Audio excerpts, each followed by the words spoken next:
Welcome back to the SS Fitness podcast. We're here with episode 13. We're here with Lorraine, founder of Noirefitfest. Yeah, PT, nutritionist, bodybuilding competitor also. How you doing? I'm good. How are you? Thank you for having me. I'm very excited about doing this show today. Yeah, me too, man. Me too. I know it's been a long time coming up. For everybody, it's been a long time coming because I like to plan ahead. Um, Yes. but, we're here now in the pandemic, doing a lockdown podcast show. But it's all good, man. Yeah, definitely.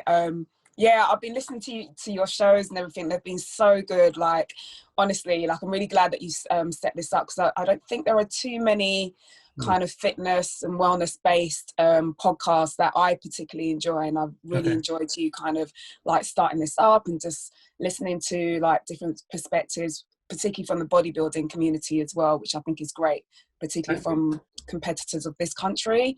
So yeah, well done Thank you, you, and I'm thank glad you, to be thank you, part of it thank now. you. And I will move on to your one done soon, obviously, for what you've achieved, but we'll move Yeah. on to it in a minute. But let's start with you. I mean, like, listeners, we don't know you from Adam. We just want to introduce yourself, tell us a little bit about yourself, who you are, in a nutshell, in a minute. Just tell me a little bit about yourself. What? Yeah, of course. As you said at the start of the show, I am a personal trainer and I'm a nutritionist. I've been qualified for maybe like two years now, but I've been kind of involved in the industry by my mother, who's also she's a fitness instructor and personal trainer. So I've been involved in the industry by her, by kind of just being just around her and everything, just growing up around Yeah, fitness and things like that. And I just decided a lot later in life to kind of enter into the industry.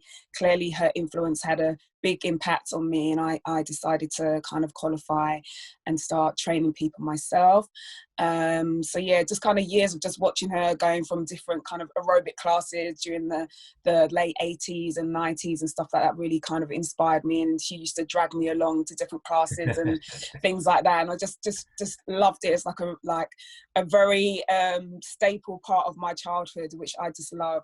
And then I think when I probably got to my teen years, late teens, I put on like a load of weight and everything. I was just like eating like everything in sight, and my body just grew, and I just got really unhappy, got really depressed with myself, and I just wasn't having the best time with how I was feeling like health wise.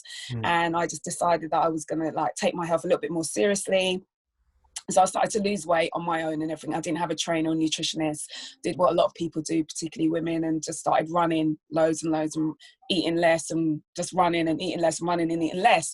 So my body shape changed. Obviously, I lost lots of weight, but it didn't change in the way that I wanted it. I wanted to have, like a nice curved kind of frame and think shaped muscles and visible muscles. I mm. kind of just went straight up and down.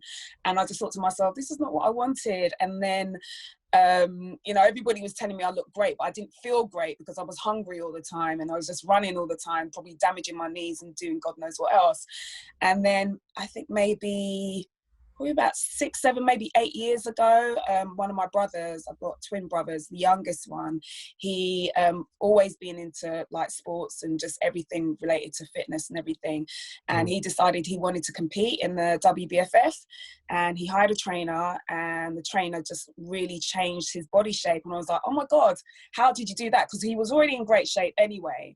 But his body, he added on muscle mass, and he was a little bit more contoured and shaped. And I was like, that's what I wanted. I didn't really want to go straight up and down. I wanted to like have my waist cinched in. I wanted to have little, biceps, triceps, all of that Yeah, stuff. yeah. So he was like, oh, just contact my trainer, man. I was like, okay, cool. So Typical brother, his innit? trainer was, yeah, Contact the trainer, exactly. innit? I was like, who's your trainer? So his trainer was Gabriel Say. I think a lot of people know him now. Gabriel is, and his wife, Naisha, they're both bodybuilding competitors and they train a lot of people. So I contacted him. I was like, look, I really want to train. I want to get in shape. I want to hit the stage. I want to do what my brother did. Like, Mm. and I think as well, when I contacted him, I remember thinking to myself, there's a little bit of sibling rivalry there because like I'm the oldest. And Yeah. I'm like, there's no way I can have my brother hit the stage before me.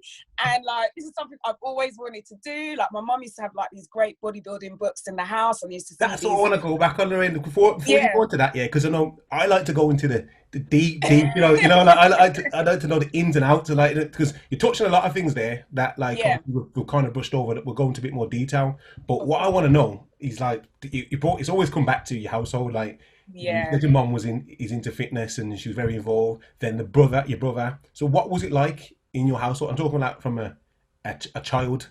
A ch- How was it? I mean, how many brothers do you have? I've got two brothers. I'm the You're older. oldest. You're the Yeah, oldest. I'm the Yeah, yeah, oldest. okay. Yeah, they're Yeah, twins. There's 5 years difference between us. yeah. Um, with my brothers, I don't know if it's a boy thing, but I always felt like they got the lucky gene in the sense that they just had a super quick metabolism. Like, I Yeah. remember when we were younger, they would have like, like those big basin sized bowls that my mum had in the house, and they practically used to fill that bowl up with cornflakes and milk. Like, my mum Like was the going American through like, shows, like they fill it with milk yeah, today. and they would just be eating like copious amounts of it, pushing it down, and they would just not put on any weight. It was just Yeah. crazy. Whereas me, like, I so much as look at food and I'm ballooning out.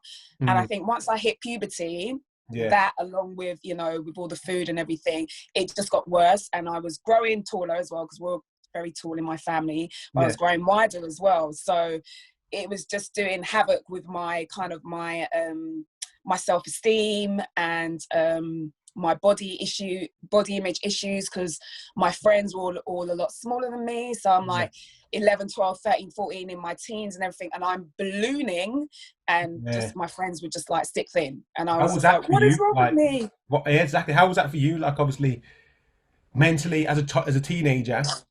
um Body. I mean, body changes happen as a teenager, and it like it yeah happens to anybody in different ways. But okay, as a female, you're putting on size, and what year was that? What year was it? oh god, I would Was it the say time of like this the supermodel size zero, that kind of yes. stuff? Yeah. So at that So time, without revealing my age too much, I yeah, would say yeah, like the yeah. top Look, we're outing supermodels, you like, there, innit? Yeah. yeah, I know we're getting there now. The kind of like the body type that was kind of celebrated at the time were your Kate Mosses, your Naomi Campbells, your Tyra Mm, Banks, your Claudia Schiffers, like proper the supermodel age, if you remember yeah. that kind of like 90s kind of age. So that was the thing. And I remember as well, I was speaking to my friend just the other day and was like, oh, do you remember like back in the day, like size 8 and size 10 was the thing. Like, if you were Yeah. outside of those two sizes, it was like, no, you were considered hugely overweight. And she's like, yeah, I actually do remember that being a thing. It's like you had to be either the 8 or the 10. Yeah. Outside of that, it was just a There's no. nothing in it. Yeah. Yeah. So me now, I'm just like, was never a size 8. Probably at a toddler age, I was probably an 8 or a 10. But when I got to when I got to my puberty age, and that was it, I think I was probably hitting, it's probably 16, size 18 at my Mm, heaviest. I think I was probably like 17 stone, like I really ballooned. yeah. And the weirdest thing is that sorry, I'm on the phone. Are you going out? No. Right, we're bringing the kids there, Yeah. and then I'm going shopping. Okay. And then come back. Thanks. As See it what I is, you mean? knew that was happening. One of us. It happened to you first, so it made me feel better if it happens to Sorry, me. folks. So yeah, so as I was saying, like at the biggest, I got like 17 stone.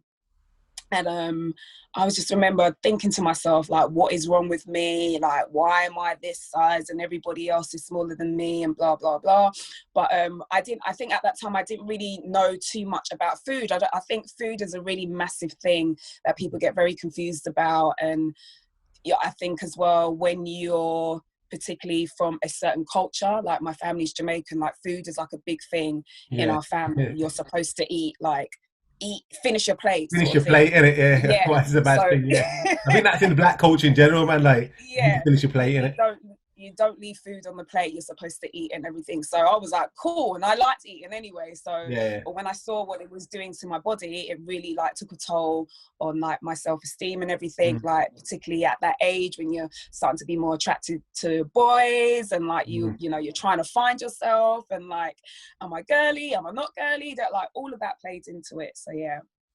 Yeah, man. So it's a time of transition. I mean, I read that at your at your heaviest, you were 17 stone, was it? At your heaviest, is Yeah, that right? And what yeah. age was that? That was probably, I would say, right up until the age of 19, probably even 20, like touching my 20. 20s, I would say, Yeah, for a yeah, long time. So throughout my teens, I was like hugely overweight. yeah. And do you feel that affected you at the time? And does it still have the effects on you now mentally without not with look like maybe things that you've carried on like habits or Yeah. yeah. I don't think it ever leaves you. I think once you kind of get into a pattern of kind Mm, of eating in a certain way, I mm, think you can come out of that pattern if you want, but there's times where, like, even like with now what's going on with COVID or with being indoors and everything, when food is readily available, you just have to walk downstairs into your fridge and into your cupboards and you just digging out. I yeah, think, you know, you, if I wanted to, I could pretty much return back to my old habits of eating a lot of crap yeah, and a lot of junk. However, I think I've now developed that switch of learning when to say, okay, enough is enough now. You've mm, done you've done more than what you should be doing. Like, I know what is a good food choice and what isn't a good food choice. I know what my body responds to. I know that if I eat too much of that, I know the next day I'm going to be feeling like crap. So I just, you know, so there's these little things that you kind of pick up on over the years that are yeah, kind of like little triggers in your brain that will tell you, okay, that's enough. Whereas when you're a teenager or when you're a child, you don't kind of have those kind of triggers. And if you don't have anybody there to kind of show you, okay, this isn't too good for you, you're eating way too much of that, or you're not doing enough exercise, blah, blah, blah, it mhm, then can become a bit of a cycle. And I think a lot of people kind of fall into that trap. And I think a lot of people also as well kind of in their heads have normalized certain ways of eating because it's become a normal way of society. Like social, isn't it? McDonald's is normal, KFC is normal, Yeah, pizza is normal. These foods, they're not actually normal, but we've normalized them because we see them everywhere. Do you yeah, see what I yeah. mean?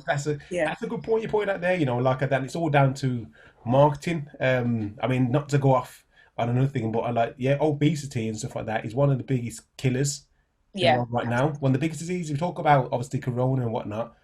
If you Mm, look at the facts and figures for obesity and stuff like that, it's there, and yeah. we've still got the tools. You know, like we're still given the tools like the whole fast food and not that to hang to be almost without putting it, you can kill you're killing yourself really, isn't it? Yeah. To a You certain are. extent, yeah. They give you everything to hang yourself, and that's what it is. It's so. I mean, I think it's so important to be aware and understand, like you said, educate yourself on Mm, what you should eat, what you shouldn't eat, because when you know, then you're more likely to potentially make them change. And if you don't make them changes, then you can accept what's happened. But the yeah. trouble is when people don't know, or you've got the parents that grew up that are overweight, and then they just pass on to the kids, Yeah. and then it's a Exactly. knock-on effect, and it's yeah, and it's a vicious cycle, isn't it? Yeah, I mean, you know, with like I said, I grew up in a single parent home with my mum. My mum is a fitness instructor. I think with my mum, like I said, she's very active and everything, and I think she saw, you Yeah, know, when I was putting on the weight.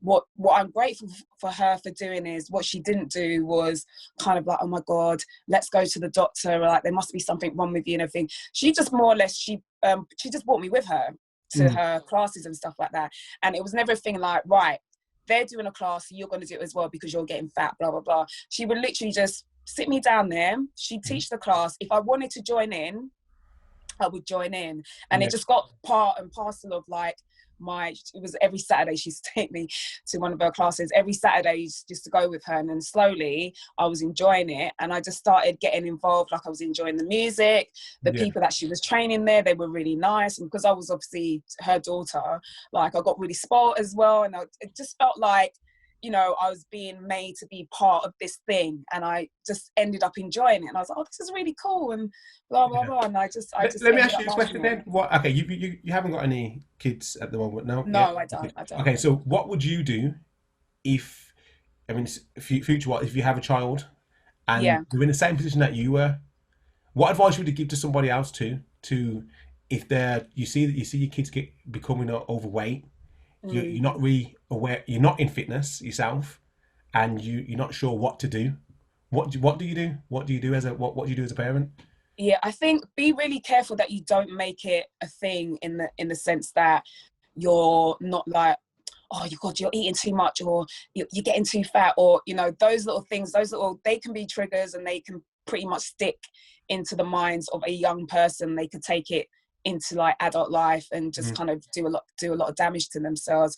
You have to be kind of smart about it and really try to kind of implement things without them kind of knowing. So slowly introduce like more healthier foods options into their diet. If you're eating poorly as well, they're going to be eating poorly. So if they see you doing certain things are good, then you're leading by example. Try and get them involved in as much activity as possible. I know nowadays it's really expensive for kids to go to certain like clubs like gymnastics, or I don't know, like I don't know if they do track and field for kids and stuff like that. It can be quite expensive. But if you don't have the budget for that, just go out and go with them to the park. Play with Try them, and innit? walk around. Like, I said play. I was gonna say just play with them. Like, Yeah, I just remember I play used to with play for them. hours. Like when I was Yeah. young, hours. Like I think, That is well, it. not eat the whole day, which is probably not healthy either. But I used to do that. Well, I know, like imagine playing with the kids now. You play with the kids for like 2-3 hours. You the amount of calories you burn in that time I'm telling without you. knowing. Yeah. It's a Now- lot. It's a lot. So things like that really just like make things fun, so they don't feel like it's a chore. Like, Yeah. do you see what I mean? Especially with Yeah. the activity. Like, I've got my nephew who's 11. Like when he was younger, oh my God, we used to just play all the time. And then obviously because I'm older, I'm like, I'm getting tired now, Callum, can we stop? And he's like, Yeah. stop for what? I'm like, aren't you hungry? Like, let's go and eat some. Oh, I don't want to eat, because he was having so much fun. Yeah. He Yeah. didn't want to take away that time from Yeah.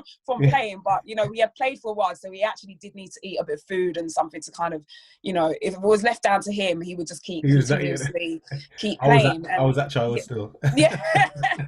I was- So things like that, and try not to have them too dependent on laptops and on iPads and iPhones and things like that. Try and get them away from those things and the TV as much as possible, because I believe that they can get really hooked in those things, and I think those are kind of like contributing factors to making kids just inactive. Yeah, well, the stats And are those there, quite and the research is there to how it's hooked, how the kids can get hooked. So, yeah, there's a lot of things you can look into. I'm not sure if you watched that recent thing on Netflix. I think it's called Antisocial. I think it's called. Oh no, I've been meaning to watch that. Is it Yeah, good? watch that. Yeah, and there's another one called Unscreened. I mean, if I might be wrong, I'll put it in the bio. But I mean, Yeah.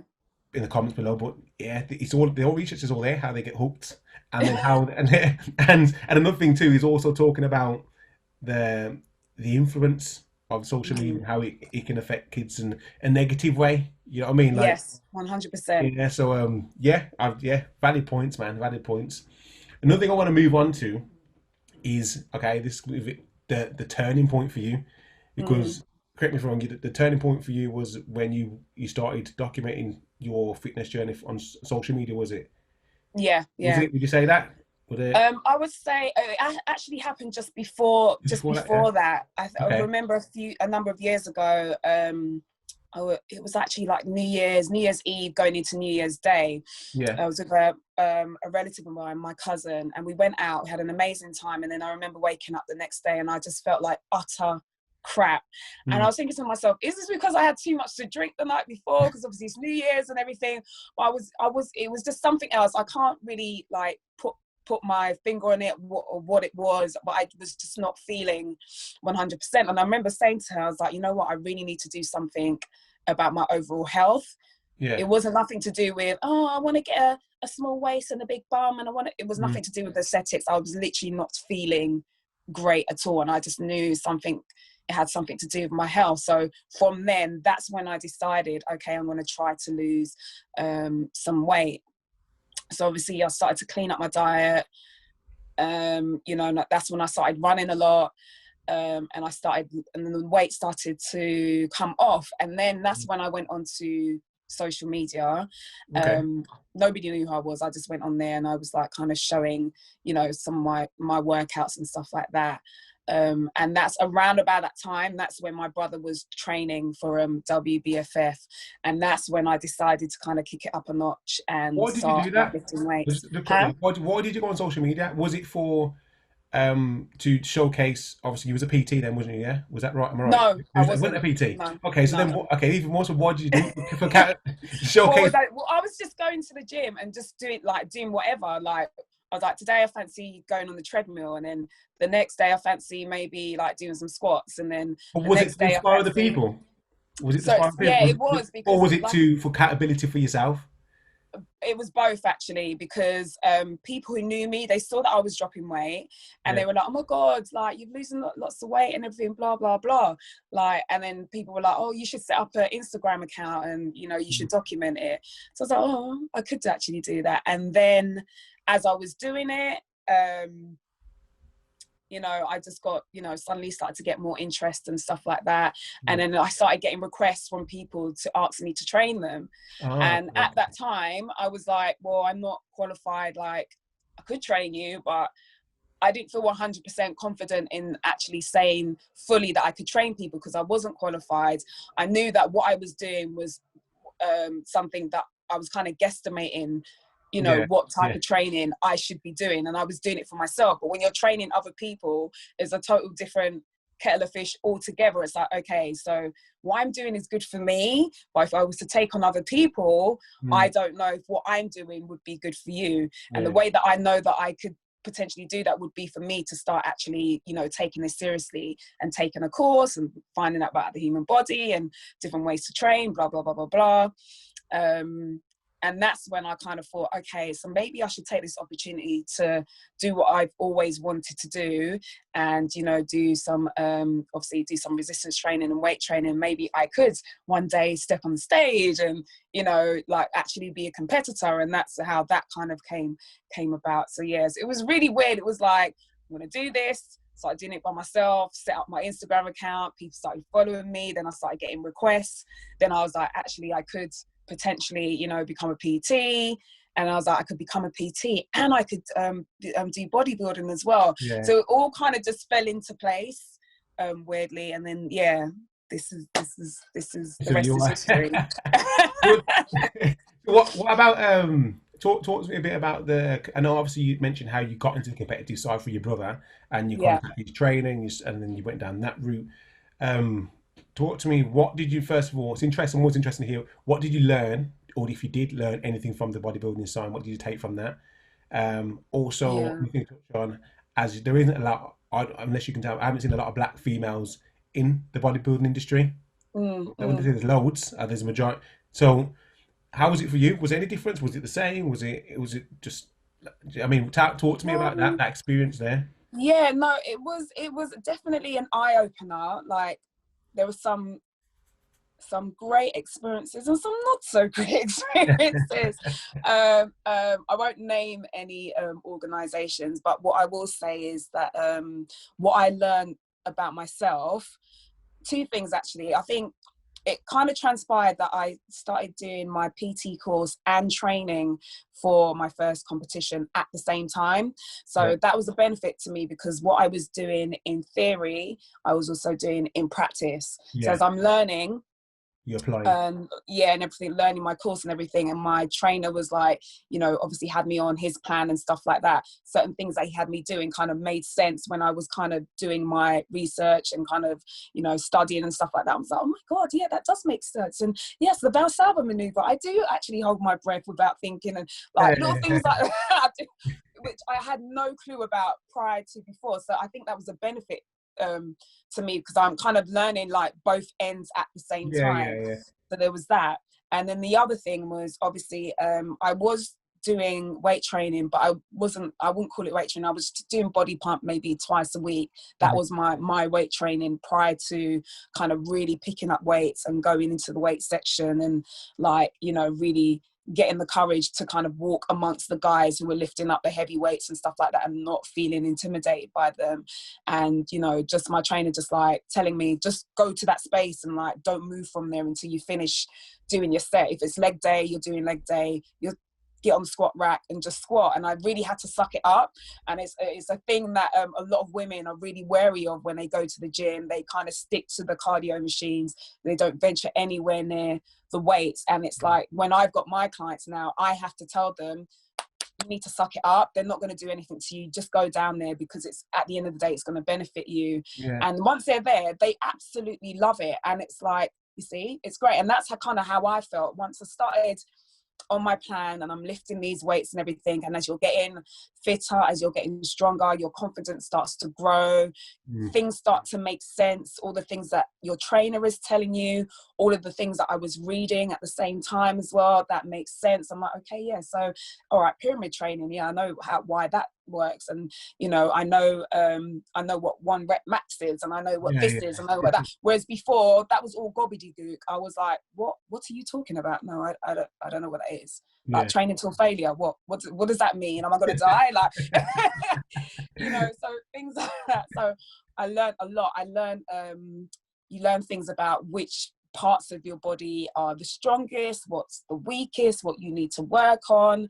And I think as well, bodybuilders get a lot of flack, because obviously once you hit the stage, it's about aesthetics. Like, you need to kind of look like you know, obviously you've been working out and everything. And I think because it's about aesthetics, a lot of the times I feel like bodybuilding industry doesn't get the respect it deserves, because people aren't there to see you doing the work. They're not there to see you lifting those heavy weights.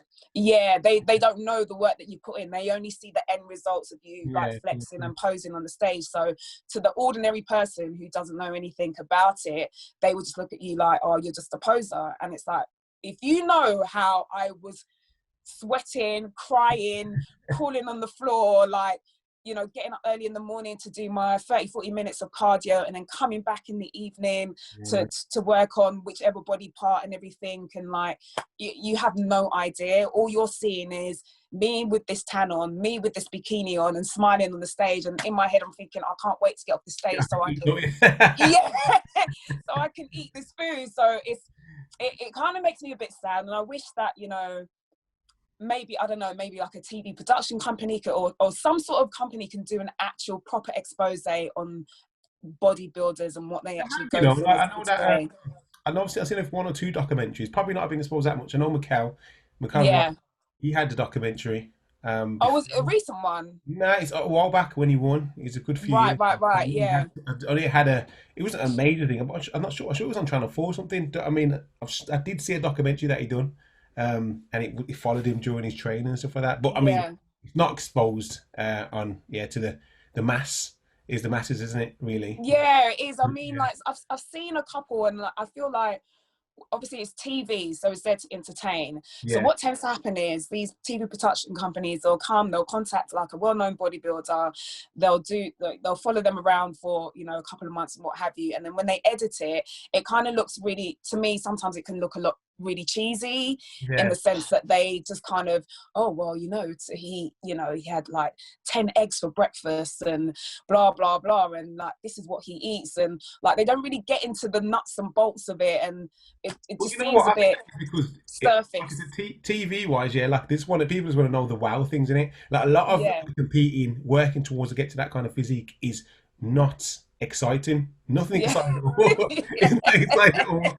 It's boring, long, and it hurts.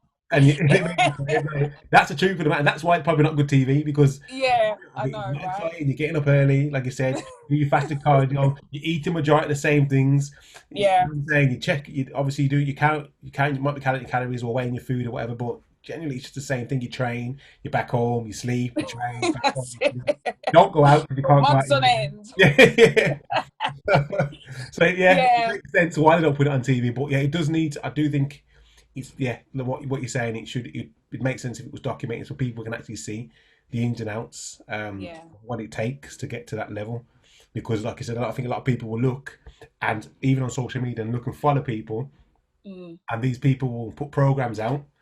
And realistically, you can say you're never going to get. There's fat chance you're going to get to that physique. But I know you're aspiring to be that person, but you're not going to get to that physique. Because been training for 15 years, you know what I mean, and they've got that. They've also got the genetics and so on. Like, I feel that's missing from the fitness industry. Definitely. Truth.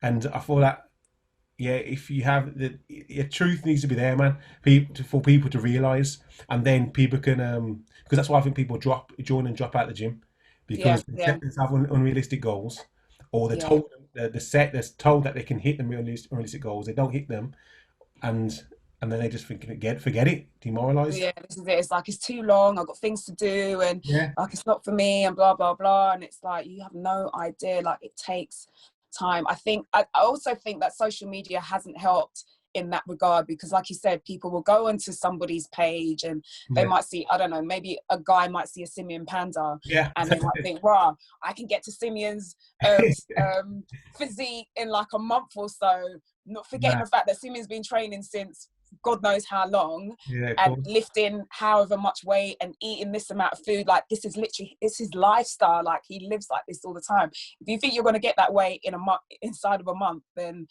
really and truly it's not for you. So I just think people need to be a little bit honest with themselves. If you want to Yeah, do it, it's definitely doable, but you need to realize that the lifestyle that you were leading before, you have to leave that behind in order to get to that physique, if that's what you want. So I just think people just really need to think about what it is that they actually want and what sacrifices they're willing to kind of make. yeah. I agree, man. I agree. So, also, I want to touch on is what you've achieved recently. Congratulations. Yeah. On Oh, sorry, I didn't answer one of your questions. You asked me about black women and okay, go on. Yeah, in go bodybuilding. touch, Sorry, I touch just on that before we remembered. touching that before. Yeah, I didn't answer that at all. Yeah, so when I entered into it, I think I was probably one of the few black women. There's maybe me. Okay, so when I met you at the PCA show. Yeah, yeah, So yeah, in my category, I think there was maybe myself and one other black girl. No, two black women yeah, who I actually still follow today. Actually, we kind of keep tabs on one another, which is really nice. And I would say, actually, with PCA, what I will say about them is that as a federation, they're probably the most inclusive ones that I've come across. mhm, I think they're the women that I know that have competed in that particular federation, the conversations that I've had with them about that particular federation is that they've been one of the most inclusive. So things like, not feeling a way about maybe wearing our natural hair as opposed to wearing weaves and wigs, which is what yeah, a lot of black competitors, female competitors, feel like they have to do in other federations. It's like, I can only speak for PCA and my yeah, experience, and other people who have entered into that show. They have felt like, they've been welcome to just kind of be themselves in terms of how they want to kind of look mhm, and how they want to present themselves. It's been fine. I do think that there is an issue with maybe other federations kind of accepting the way black women look, not naturally, but kind of how we kind of typify what beauty is for us. So if I decided I wanted to wear a weave or a wig, that should be fine. But at the same time, if I decided that I wanted to have my natural hair yeah, and makeup and what have you, that should be okay. I think a lot of the times we kind of feel like that isn't okay, so then we kind of succumb to, like, let me just fling on a wig just so that I can be placed. I yeah, think over here, it's in the UK, I've been told it's a lot better. I think in the US, where it's kind of weird because obviously there's more black people in the US, yeah, yeah, but apparently it's not as they're not as open to black women kind of like maybe wearing their hair in locks or maybe wearing their hair in braids. It has to be, they like the big yeah, hair thing and everything like that. So I think that is an issue. I'm hoping that over the next couple of years that what they will kind of start to, get away from that and kind of be a little bit more open to how we can represent ourselves. But again, that's down to the federation, and each federation is different. They kind of govern themselves and everything like that. So I think if you're a new competitor, particularly if you're a black woman, really do research into which federation you want to enter. And if it's a thing where you think, I don't want to wear a weave or a wig, then you definitely need to think about which one you're choosing. I would like to see more black women kind of step onto the stage, because I know a hell of a lot of black women who, when I look at them, I think, oh my God, if physique you wise, just yeah, like cut down for maybe like a couple of weeks and stuff like that, your body would just, it would just be amazing. Like, honestly, I could literally reel up people's names right now yeah, who just enjoy training. They enjoy lifting weights, they enjoy going to the gym, they've got banging bodies, but they're just like, oh, I don't really know about, you know, stepping into, you know, actual bodybuilding and stepping onto the stage. That's like a different kind of thing altogether. So there's a bit of a fear factor, because if you don't see yourself too much represented, then you as the individual will start to think, oh, maybe that's not for me. Maybe I'm not supposed to be in that arena. Yeah, So I yeah. agree. Yeah. I just you touched on a few things, and I think another thing you did touch on is obviously the federations and having to either comply with what they need, and it moves on to what we're going to move on to now. It's like either comply or start your own, isn't it? So Yeah. This is that's it. what I see it is: you either comply or because at the end of the day, you're stepping into that federation, that world, in it. So they set the rules. Yeah, So pretty you could much. argue, why should we change anything? This is the rules that we've Mhm. set. You know what I Yeah. mean? This is what it is. So if you don't like it, you either go to another federation or Mm. start your own thing. Yeah, Um, 100%. and I feel that that's not on the bodybuilding side, but I feel that's something that you're moving into now with new Well, fitness. yeah. So So that brings tell us us a bit nicely. I about like that tell us a bit segue. about that. You know, like I just swear that. Yeah. So That was a tell me a nice. bit about that. Tell me first of all, what it is and what. Yeah, tell me about the name because I understand. Okay, so Yeah. it's called Noirefitfest. So it's a wellness and fitness festival. Yeah. So it's basically myself and a friend of mine who's a yoga instructor. Yeah. We just decided we would come together and create a festival, pretty much like, I don't know if you've heard of festivals like the Balance Festival, and I think Women's Health, they have their own festival as well. Mhm. So it's just about fitness and wellness, and basically we just invite Black fitness and wellness instructors to come and teach. We have panel discussions surrounding wellness and fitness, regarding like the Black community and stuff like that. We just found a whole bunch of Black fitness and wellness influencers that we knew personally, that we knew had huge followings on Instagram, and we just told them what we were going to do, and we were just like, look, we want you to do what it is that you do. So and then we will film you we'll do like a live event. So it was like an online kind of virtual event, and then we had it, when was it, on the 19th of September, and you know, we birthed Noirefitfest. So it's let me go back a bit because I've kind of jumped, and we've been planning it for about a year. Yeah. And initially we were going to do like kind of like a traditional kind of wellness fitness festival, like have it in an actual venue, invite people to come down, have different instructors kind of teaching what they're teaching, and then obviously participants can obviously join in, blah blah blah. That was literally what it was going to be. Yeah. And then COVID hit. Yeah. So we were like, damn, what are we going to do now? I mean, Yeah. we started a whole crowdfunder and everything. And we were like, okay, so we can't do anything now. What are we going to do? So for a little while, we really did not know what we were going to do at all. And then I just thought, you know what? Why don't we just take this online? We should do like a virtual festival. You know, we just invite the instructors that we want to come down to a venue. We just film them doing their sets, and then we just invite people to sign on, and then they get access via Zoom, and then they can either participate or they can just sit back at home and just watch what's going on. So it was like an all-day event. We just had instructors just on a rotation, just teaching throughout the entire day. So it was like in maybe 11-12 hours the whole day. We had a DJ who was there kind of playing in between sets and stuff like that. We had like panel discussions on nutrition, on mental health, on the experiences of like Black fitness professionals kind of navigating through the fitness industry. Mm-hmm. We had soca aerobics instructors, we had Afrobeat boxing things going on, we had yoga instructors. Like it was absolutely amazing, and we did it in this beautiful venue in London, who turned out to, they were like one of our sponsors called Forest Space. So shouts out to them because they really provided a lovely venue for us to kind of film this in. And then we just invited people to sign up. We got about 300 people sign up on the day. We had a large chunk of them actually stay with us throughout the day, which was one of the things that I was like, oh, I hope the majority of them kind of stay throughout the day. And it was just absolutely amazing. So so that was it. But the reason why we decided to set that up is for two reasons. We both kind of had similar experiences in the sense that we just thought, you know, there are a lot of brands that kind of don't kind of use Black fitness and wellness instructors when they're kind of trying to promote their products and stuff like that.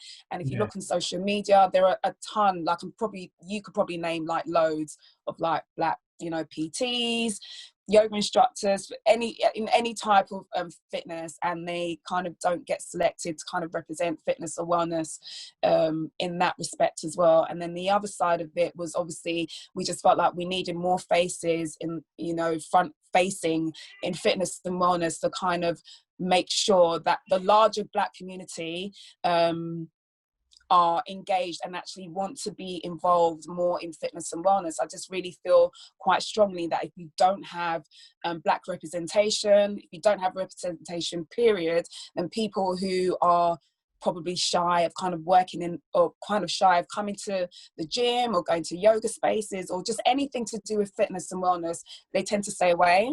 Yeah. So for instance, like I said, my business partner, she's a yoga instructor. So she was telling me that, you know, when she's talking to some Black people, a lot of Black people have this fear of yoga, that it was created by the devil, that it's, all of them things there. It's like really old school things. And she's like, no, that's not what it is. In fact, it was Open up the created by chakras and brown stuff people. like that kind of, and even I've heard like from older generation though.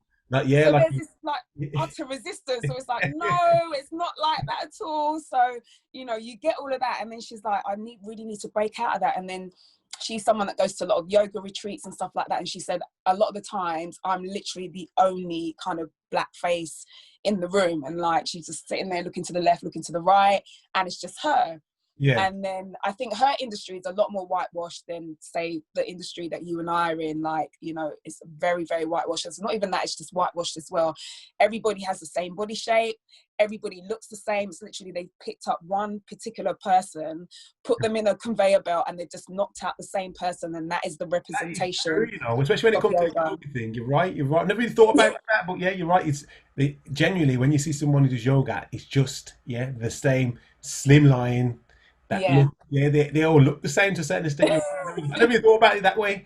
And and that could affect people, I guess, if you can't connect, which is a major thing, like you're talking about. If you can't connect with what you're looking at, then it's very hard for you to be involved with that or be influenced by it or inspired. 100%. So we were just like, okay, we need to change that. And then I would say kind of more in kind of our industry, like personal training and, you know, just kind of like the more kind of not intense, because yoga is intense, but kind of the more kind of hyped type of exercise, like your HIIT and your kind of bodybuilding and your resistance-based training. Obviously, there are a lot of Black trainers, like I said, I can name loads off of the top of my head. But what I came to realize is that when I was speaking to certain well-known fitness influencers, they're like, I often go to events that are created to promote fitness and things like that, and I'm often the only Black face in the room. And that's just really bizarre to me. I'm like, there's a wealth of fitness influencers who are Black. Why are these brands not going out there and saying that girl over there or that guy over there or blah blah blah? To me, it just seems very, very odd. So why do you think that why I mean, it's opinions in it, so I mean, why do you think that is? Because I've got my own opinion in these kind of things and my own experiences now, but you start first and I'll obviously just I think it's about, depending on the brand, you have to think about in terms of like the structure of how brands kind of employ who works for them and who is in charge of like maybe doing research into the fitness industry. So say for instance, I say to you, right, I need you to find me like the top bodybuilder, right, top male bodybuilder under the age of 25, and you're like, cool. So you do your research and everything, and then you just select, you know, you type in top bodybuilder, and then you get like the top 10, which I'm sure the majority of them are probably white. But I just feel like if you're doing your job and you want to be inclusive of everybody and you're trying to reach a wider audience other than the same said staple audience, then you would do a little bit more research and be like, oh, I wonder if there are any Black bodybuilders. I wonder if there are any Asian bodybuilders. I wonder if there's any this or any of that. And then you will just kind of like you know, to me that kind of opens up a wider market. Like if you keep going for the same said market, then how does your business grow? How do you appeal to different people who are like, oh wow, this brand really, like, they've done their research and they're really trying to reach out to me as a potential consumer. So and given the fact as well, you know, that Black people contribute greatly to sport, like if you think of boxing, you think of Muhammad Ali, you think of Anthony Joshua, you think of tennis, you think of the Williams sisters. If you think of car racing, you think of Lewis Hamilton, you think of athletics, you think of Usain Bolt, you think of all the major sports that are currently going, you think of Black sporting professionals. So I don't understand why the fitness industry has such a hard time with kind of thinking, oh, fitness and Black people or any other. Let's just be real, like what industry does put what they call to acting, or I mean, what industry does do that, put Black people in the forefront? Like, yeah, you know what I mean? Like, and that's why we're always like kicking and screaming, like, hello, we're over here. I mean, what industry does? I mean, and then I think that's something. Is this something that's been stemmed from years ago? I think it is. I think it's just been. I think it's happened. It hasn't changed that much, and the only way is that what's opened the doors to everybody is social media, because everyone can be seen now on the platform. So that's why you got the people like Simeon Panda, Mike Rashid, you know what I mean? Yeah. Ulyss, stuff like that have been had these platforms to get the exposure and reach to a certain amount of people without backing of a brand. Whereas years ago you would need the brand to get to that level. Now the brands are contacting them to be a face. Now you've got the interest. But I mean, I think your thing is potentially, I feel, is that a lot of people, there's a lot of talent, there's a lot of black faces and Asian people in fitness, but Black faces in fitness, that are doing so many good things, but they don't get the chance. Because typical face will be put in front first, considered before the Black person. I think that's my opinion. As I've experienced that beforehand. I mean, when I was first going into fitness, I've always trained all my life. From the age of like 15, 16, I've started training. Got into gym heavily, say at the age of 17, going onwards. Around 22, when I was about 22, I wanted to do the men's health. Yeah, and how'd that go? Them times, there was having a six pack wasn't the thing. Like it was like you're a poser. You got an ego if you got a six pack, so you wasn't really going around. People weren't walking out with their tops off. But I just wanted to do it because I had a good physique anyway, and I thought I can do that. Yeah. And then what happened really is I was training for it, got in good shape, and then I broke my leg playing football. So I didn't actually do it, but I had a friend that done it, and he got to, like, it was like a model.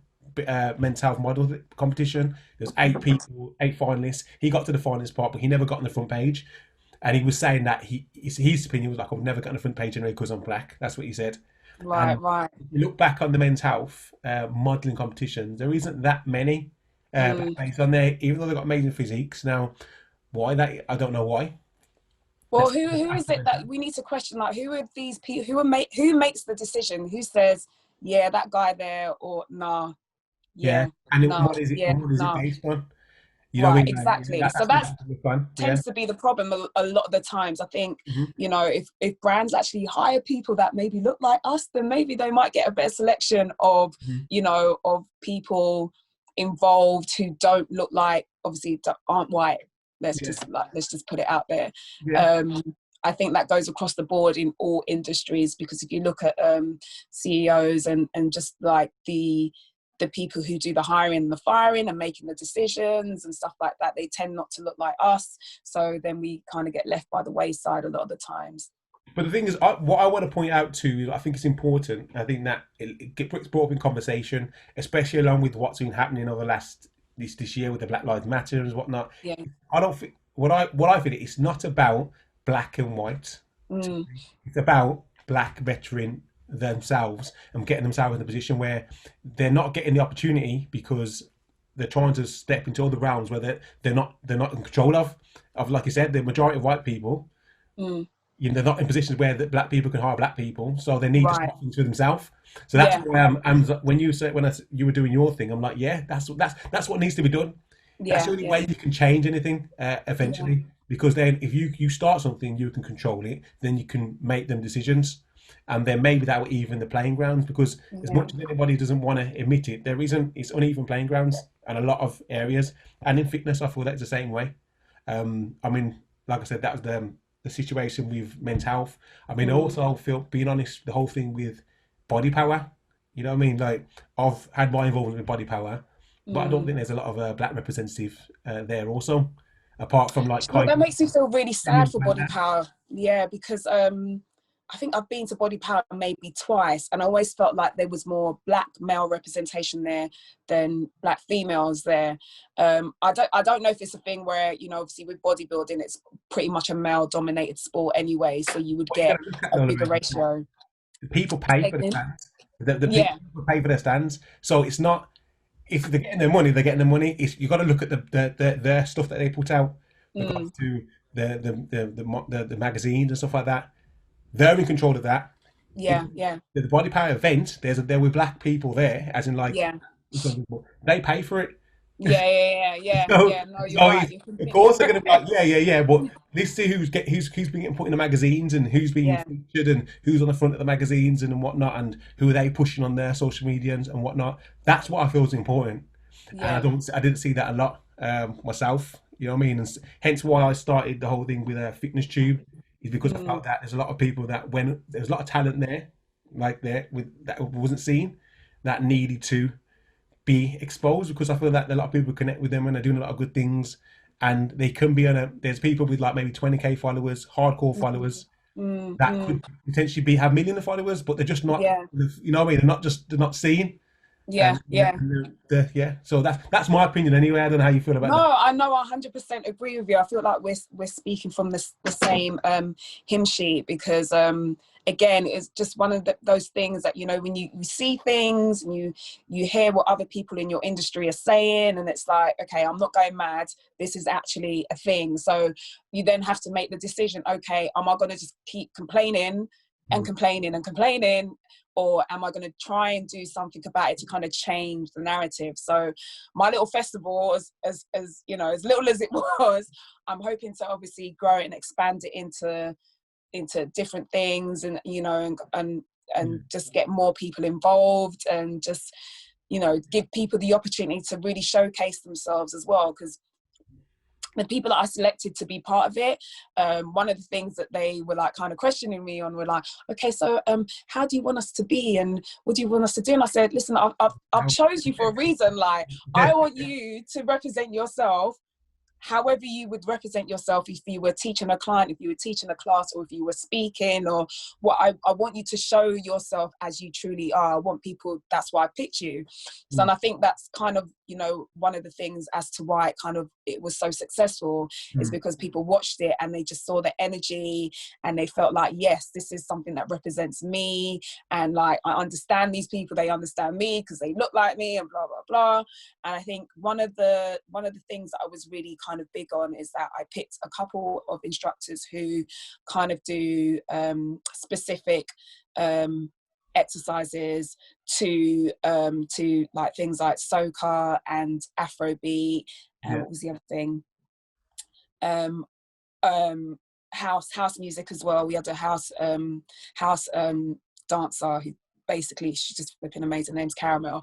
But I picked those three specifically because I thought to myself, there are a lot of kind of fitness kind of things that are kind of being promoted that, you know, that we kind of start off and then it explodes, and mm-hmm. then but really and truly we then don't become the face of it. So things like, obviously when you think of Zumba, obviously that's from Brazil. If you know the type of music that they dance to, that pretty much came from us as well. So now what I've noticed as well, doing my research, is that soca has become the next big thing. There are a lot of soca exercise instructors out there doing amazing Yeah, things as well.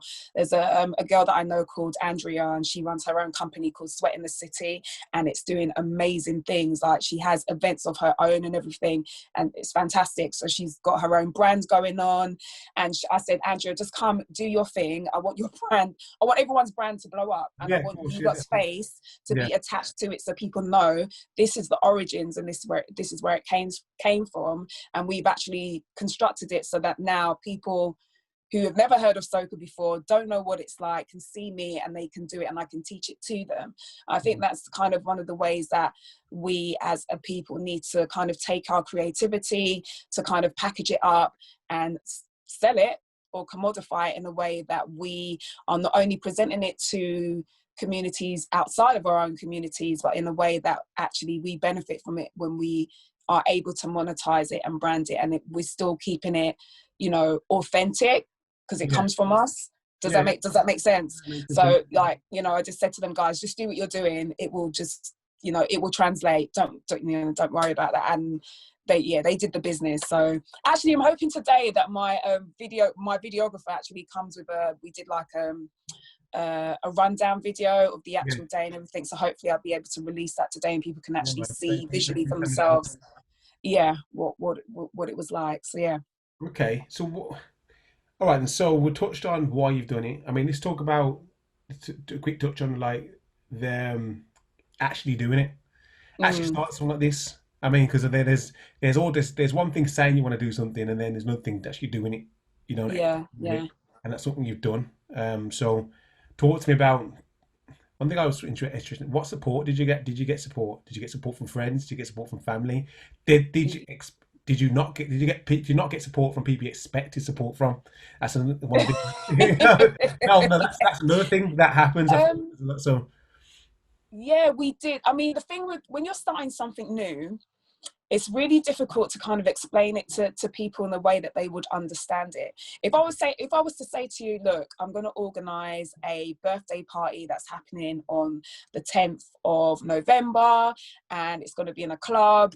The club's in central London, and it costs this amount of money, blah, blah, blah. You'd understand that because we've had parties before. It's an old format. You know, you get it almost immediately. But when you're saying to people, oh yeah, I'm doing a fitness festival, they're like, what? Because when people think festival, they think traditional festival, like Wireless or, you know, Glastonbury or something like. When you're saying like, and they're like fitness as well, like what the hell is going on? So that it was really kind of difficult trying to like literally, you know, speak to people on particularly people who don't do fitness anyway. Yeah. So that was kind of a thing that we had to try and get over. And then the other thing was trying to get support for it. So I think when you're starting something, you have to be 100% transparent about what it is that you're trying to achieve so that people who, again, have never been into a fitness or wellness space understand it fully. So we had to kind of make it clear that we were starting this, obviously, to build a platform for Black fitness and wellness fitness professionals so that people can see what we look like and what it is that we can do. And then the other thing was that we wanted to make sure that people knew that we're doing this because the larger Black community need to see our faces and they need to make sure that they're involving themselves in fitness and wellness to gain a healthier lifestyle. I'm not sure if you know of the stats, but as it stands, I think it's like 63% of the Black community aren't doing the weekly amount of moderate exercise compared to 53% of other ethnic groups in the United Kingdom. So when they say moderate, they mean things like, you know, going for a walk or just basic moving around. We're literally right there at the very bottom. And then Black women and Asian women in terms of gender are at the very, very, very bottom. So this is something that is needed. Like, you know, with COVID going around, as we know, we're the group that's mostly affected by this, and being as, you know, one of the things that they're saying is if you've got pre-existing conditions, it puts you at a higher risk. So when I say to people, like, you know, make fitness or movement or health part of your lifestyle, I literally mean that, like, with all my fiber and I'm like, we need it. And a lot of times I feel like there's a lot of resistance from Black people, just all people in general, but Black people, I'm going to speak on them specifically because obviously that's my community. There can be a lot of resistance to that. Yeah. And it's like, hopefully this festival will change that. So trying to kind of get support for a thing like this, when you're met with those kind of barriers from your own community, can be really very hard. You just have to be very consistent at pushing the message and kind of pushing it in a way that it's not so like dictatorial, is that the word? Like you're being a dictator, basically. Yeah. You have to kind of show them like, look, like I use myself as an example. It's like, right, I'm a black woman, I'm 42, blah, blah, blah. I'm not no spring chicken. Like if I can do it, then you can do it. And then I'll use other people who are examples as well. Like this person's been doing it for X amount of years and they do yoga. This person, she's a power lifter and, you know, she like a mum of 3 and blah, blah, blah. So use examples of people who are like what you would consider everyday normal people. And that's a real like big selling technique. I think when you start to do that, that's when the support comes in, because people then understand what it is that you're doing, and also as well they understand that you're trying to reach them, and then like family members get involved, friends get involved, and all of that, and then you start to generate, you know, awareness. You make it sound so easy when I know that is not the case. I don't care what you say. Yeah, you do it. I know it's not easy, honestly. Easy. So I want, like I said, I always want to be transparent. Main thing I push is positivity, but I also want to be realistic. Is it like, what didn't you get? Because there must. Did you tell me you got help from everybody you expected help from? I mean, did you get negative feedback? We didn't get help from everyone that we would have liked to have got. And also, well, you have to remember as well, we did this during a global pandemic. So if you remember at the start, I was telling you that we had initially started a crowdfunder, and our goal for that was like 15k. We didn't get nowhere near that. Like we actually had to stop it, like because when Boris Johnson shut down the country, we were like, we can't actually ask people for money during a global pandemic when everyone's worried about their jobs and stuff like that.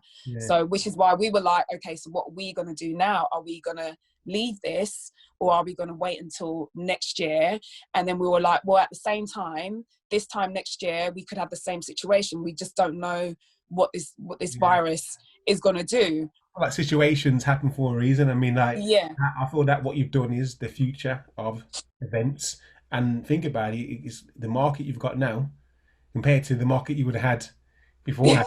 You know what I mean? Like, it's a lot more, you know what I mean? So you can get people from America, all over the world joining. We can, exactly, yeah. It's everywhere now, isn't it? Yeah, exactly. And weirdly, when we launched the crowdfunder, we had people from the States, from different countries in Africa, certain countries in Europe, like, oh my God, this is amazing. Like, yeah, I will definitely support it. Like giving us money, and we're in the UK, and they were like, oh, I wish we had something like this over here. And I actually got that from a few people in the US, and I was really shocked at that, because like I said, you know, the US obviously have a bigger black population than we do, and I was like, how come there's nothing like that over there? And like they were just, the woman was, you know, the people who were talking to me anyway were like, nah, there's nothing like this over here. Like we would love something like that over there. And I think there was one woman who's based in Atlanta. I don't know if you've been to Atlanta before, but apparently there's a huge black population in the ATL, and she's like, nah, there's nothing like that over here. I wish you guys. So it just made me think, you know what, if we do this properly, potentially we could, like, you know, take this global. Start small first, build up. But the fact that we had black people from all over the globe kind of just like requesting that we bring it over there, we're like, okay, let's start small first. We'll start here in the UK and then bring it over. But that just lets me know that we've created something that people actually want, and not just here, which is great.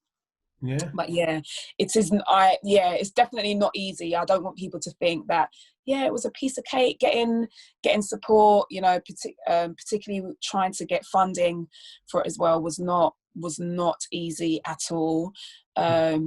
We had like we had a few major brands who were interested in us, but they were like, I think they themselves have been quite cautious. I can't really say, but what I will say is they obviously, you know, they've got overheads, and they're a business at the end of the day.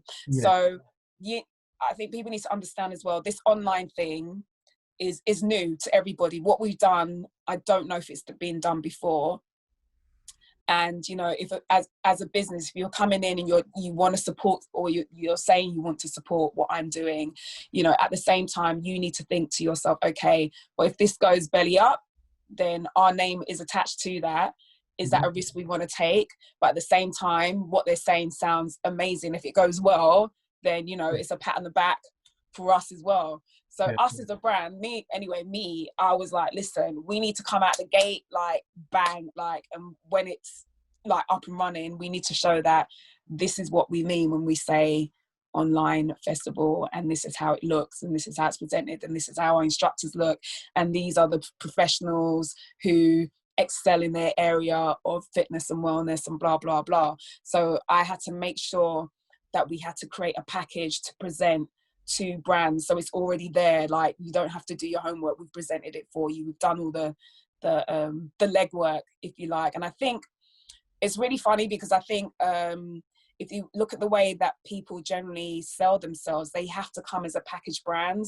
I know a lot of people that work in music. So if you look at a lot of music artists, record companies don't just pick up an artist and then groom them, tell them what to do, make their music, blah, blah, blah. Most music artists already come with a brand. Like, they have a look, they have a sound, they have a this, they have a that, they're already packaged and everything. They've already sold X amount on whatever platform, and they've got this many downloads on SoundCloud, and then record companies then become interested. Then they start throwing money at you because they've already seen the noise that you've already made. So we had to make the noise off of our own back before brands start to, oh rah, so you did this. I'm like, yeah, we did this during a global pandemic. What can we do with it when it's anything? Yeah, yeah, man. I expect so that this time next year. What? I want to hear, like, I just want to do bigger and better things, because the way that my brain is working right now, like, I'm really excited for 2021. But it wasn't easy at all. Like, you're literally selling something that hasn't been done before, and brands can get very nervous about those things, so they might half foot in, half foot out kind of support you. Right. And you're like, okay, that's fine, you can take what you want, it's up to you what you want to do. Like, you just have to think about the long term, and I guess the association with that brand and blah blah blah. So it's a lot of work that you need to do. So doing this, obviously, once again, building the Black community of what you're doing. Obviously, I have to give round of applause to your mum, obviously, because you know what, it starts at home, innit? And the reason why I'm saying that is, obviously, I know that it isn't just yourself. I've seen it on our social media. Yeah. It's also your brother was involved in the Black Lives Matter. Yeah. That whole thing that happened in the newspaper. Yeah. With the guy getting, you probably explained it better. Was the injured guy get carried out? So that. Yeah. It was that. He was one of the 5. There's 5 members. The main guy in the picture, his name's Patrick Hutchinson. Yeah. My brother, his name's Lee. Yeah. And he was obviously part of. They're all friends, but they went down there to kind of just stop these EDL people doing whatever they were doing. And it just so happens that I think they were going up a flight of stairs, and this guy was. That's his son at the moment. Just came to interrupt. This guy was on the stairs getting trampled on, basically, and I just think Patrick just saw him, just picked him up and took him to one. It just so happens that a photographer was there at the same time, saw him on the shoulder, and as we know, the rest is history. Yeah, so my brother and the rest of the guys, I think, were kind of like trying to shield the guy from, because if you look at the picture again, the guy is actually, he's still being hit by people. Okay. So my brother and the rest of them were trying to stop that from happening, so they could just kind of just take him out of the way, essentially. Yeah. So it's kind of funny, because my brother said to me after the actual day, he said he went home, woke up in the morning, and his phone was just like, yeah. What's going on? Picked up the phone, he's like, oh, you're on TV. He was like, what? Crazy. And then the rest is history. But yeah, they I think they've started an organization called United to Change and Inspire. Okay. Which is basically a platform that kind of like helps fathers and sons connect and everything. Just like they're doing lots of mentoring and stuff like that, because they've all got kids. Yeah. So their thing is like, look, we want to just kind of like, build a platform so that kids can see there's different ways of doing things and stuff like that. Just trying to help like inner city youth with different options other than, being on the road and stuff like that. So, there were lots of good things that kind of came out of that whole incident. So hopefully it kind of grows. That's and what expands. it takes. You know what I'm saying? Like, that's what I was saying. This is what it takes. It takes like things like what you're doing yourself, what your brother's doing. that changes the generation to come. You know what I mean? Because that's where you're Yeah, going to see the changes. That's where you're going to see people building their own, and yeah, 100%. then that's when you're going to have, like I said, back to it, when you're going to have control of actually doing anything. So it starts with people like yourself. So I mean, I only commend you and say well done for what you've done so far. Thank Look forward you. to seeing what you're doing in the future also, and I'm sure you're going to be doing a lot more. And I Yeah. mean, anything I can help with, you know what I mean, I'm here to help. I mean, like I seen the event, love it, you know what I mean. So next time, definitely want to get involved in that, you know what I mean. Well, no, I'm going to hold you to that because No, no, no, I want to hold. get more men. I definitely want to get more men, more black men involved. We had an amazing panel talk on mental health, Okay. and something that's quite like close to my heart because I really feel like there are a lot of black men, particularly now, who are really going through it. Like, I think we're all going through it, like mentally, and I just think with a lot of black men, particularly a certain type of black men who come from a particular background, they Yeah. really don't really have the tools to express themselves, to kind of relieve whatever mental state they're going through. I think a lot of us are going through PTSD, Yeah. and we just don't have the access, and a lot of the times don't have the awareness kind of talk about what it is that we're experiencing now. So when we were doing the mental health talk, we had one of the guys who was part of my brother's group in the London, the picture that you're talking about. His name's Chris. He was on the panel as well, and I think he's recently just completed a course in mental health. And I had to really stress to him. I said, what you're doing is so amazing because, like I said, there aren't a lot of black men who feel like they can talk about how they're feeling and talk about how their mental health is really troubled and stuff like that. And he was like, yeah, and everything. And I was like, no, it's great. You need to keep doing it.